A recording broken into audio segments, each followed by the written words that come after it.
Doctor नीलम गोयल, आप भारत की परमाणु सहेली के नाम से जानी जावे है। नीलम जी, आपको बहुत बहुत स्वागत है जी। जी कि मतलब आप सबसे पहले तो यही बताओ कि जो आपने ये कहा है कि भारत की परमाणु सहेली, तो ये क्या आपको नाम पड़े? एक्चुअली आज हमारे मतलब पूरे ब्रह्मांड में कोई भी सजीव निर्जीव छोटी से लेकर बड़ी कोई भी चीज परमाणु से मिलकर बनी है। तो मैंने उसी विषय में परमाणु ऊर्जा और भारतीय अर्थव्यवस्था में मेरा डॉक्टरेट है और पोस्ट डॉक्टर ट्रेनिंग के लिए मैंने परमाणु ऊर्जा विभाग से मैंने पोस्ट डॉक्टर ट्रेनिंग किया और वहीं से मुझे एक नाम मिला भारत की परमाणु सहेली। और आज ये मेरा एक पहचान बन गई है पूरे हिंदुस्तान में कहें। अच्छा, तो बहुत अच्छी बात है कि ये वास्ते आपको नाम जो है वो भारत की परमाणु सहेली पड़े हुए। अच्छा जी हाँ, कि आज आप जो विषय है वो है गांव के मायने स्रोत जो है ऊर्जा का। तो सबसे पहले तो आप हमारे दर्शकों ने यह जानकारी दो कि भाई जो बिजली और पानी दो ही तो चीज है जो जरूरी है। ग्रामीण परिवेश में रहने वाला लोग जो है वहां कहते हैं सबसे जरूरी यही चीज है। तो सबसे पहले आप मतलब वो जो ऊर्जा है वो कया सब तरफ मतलब आपूर्ति करा गाँव के मायने, इसके बारे में जानकारी दे। एक्चुअली हम पूरे भारत की बात करें तो हमारा भारत एक कृषि प्रधान देश है और भारत में कम से कम 1600 लाख हेक्टेयर जमीन है और करीबन 90 मतलब करोड़ जनता गांव में निवास करती है। और हम राजस्थान की बात करें क्योंकि हम राजस्थान के मंच पे बैठे हैं, तो राजस्थान में 257 लाख हेक्टेयर जमीन है, करीबन 5.5 करोड़ वहां पर मतलब पशु हैं और 7.5 करोड़ की जनसंख्या है। इतना बड़ा मतलब संसाधन राजस्थान के पास है। और राजस्थान में जो ग्रामीण जो परिवार है 1 करोड़, उनके पास है जमीन और पशु और उसके लिए उनको पानी और बिजली दो मुख्य जरूरतें हैं। तो पानी और बिजली में कैसे वो आत्मनिर्भर बने उसके लिए मतलब मुख्यतः मैं काम कर रही हूँ।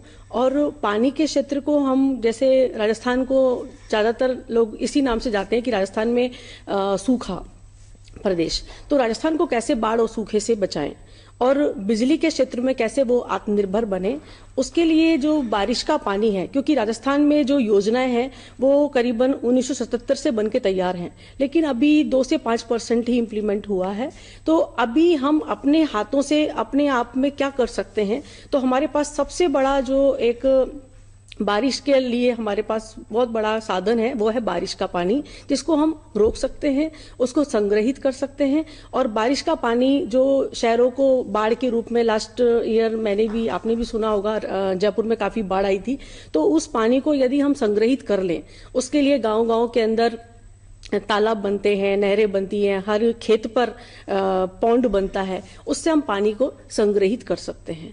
तो पानी के अंदर उनको मतलब निर्भर बन सकता है। yes. भाई पानी तो आप संग्रहित कर लियो, लेकिन वो पानी ने खेता तक पहुंचावे तो बिजली की जरूरत पड़ेगी ना आपने। तो मेरा मतलब ये है कि जो आप ये माने या समझाओ आप कि वह जो मतलब सोत्र है, जो बिजली का स्रोत है, वह किस प्रकार से कार्य करे है गाँव के मायने, जिससे कि लोगों की जीवन शैली अच्छी हो जाए। एक्चुअली क्या है कि किसान के पास जमीन है और पशु हैं।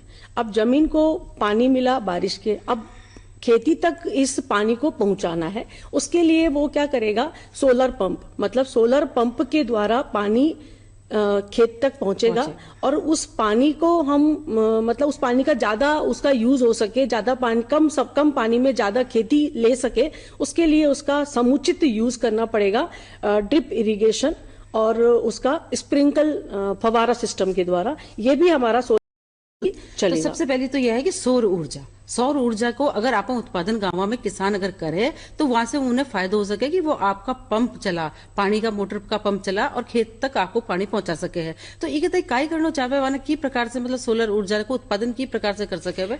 उसके लिए क्या है, जितने भी जैसे 1 हेक्टेयर जमीन है, जिसके पास भी 1 हेक्टेयर है, 2 हेक्टेयर है, जितना भी जमीन है उसका 5% पर जल खेत जिसे हम बोलते हैं वो बनाया जाता है। उसमें बारिश का पानी इकट्ठा हो गया, उसी के ऊपर सोलर पैनल लगाया जाता है और वहीं पे उस सोलर पैनल से बिजली बनेगी और सोलर पंप अपना चलेगा और वो सोलर पंप के द्वारा पानी हमारा पौंड से लेकर हर हमारी क्यारी तक, खेत तक पहुंच जाएगा। हाँ बिल्कुल। और जिस प्रकार से आप यह भी समझो कि कोई जरूरी को ना कि भाई आप उसे पंप तो चलावा ही, यहाँ और भी बहुत सी चीजें आप काम में ले सका, जिस प्रकार से और किस प्रकार को काम आ सके, आप बता सको।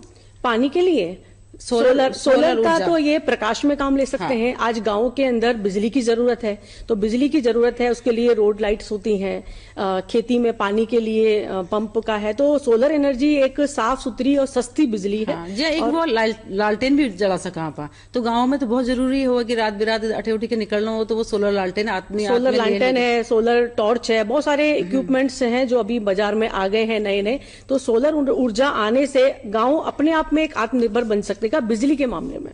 बिल्कुल। अच्छा जी, ये तो हुई सोलर की बात। आप अगर और दूसरो रूप देखा, देखिए महिला जो है घर में भोजन बनावे और अक्सर आपने देखा कि वह जो पारंपरिक रूप से जो है वो लकड़ी जलावे, तो ऐसा काई काम करे जिससे कि वहां की मतलब जीवन शैली अच्छी हो जावे और वाकई घर से कोई जो जो जिन्हें कहा ना कि चीज निकले और वो ने वो इस्तेमाल कर ले और वहां को फायदा हो जावे, तो इस तरह की कोई संसाधन हो सके गाँव में। मैंने कहा एक तो खेती होती है और दूसरा होता है पशु।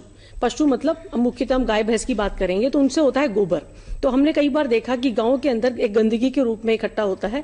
अगर उस गोबर को घर घर से इकट्ठा कर लिया जाए और उस गोबर का एक बायोगैस प्लांट वहां पे बना दिया जाए तो उनको कुकिंग गैस मिल जाएगी, जिससे महिलाओं को धुएं से छुटकारा मिलेगा और उन्हें साफ सुथरी सस्ती गैस उन्हीं के गोबर के बदले में उन्हें मिल जाएगी। और जब बायोगैस प्लांट लगेगा तो वहां के लोगों को रोजगार भी मिल जाएगा।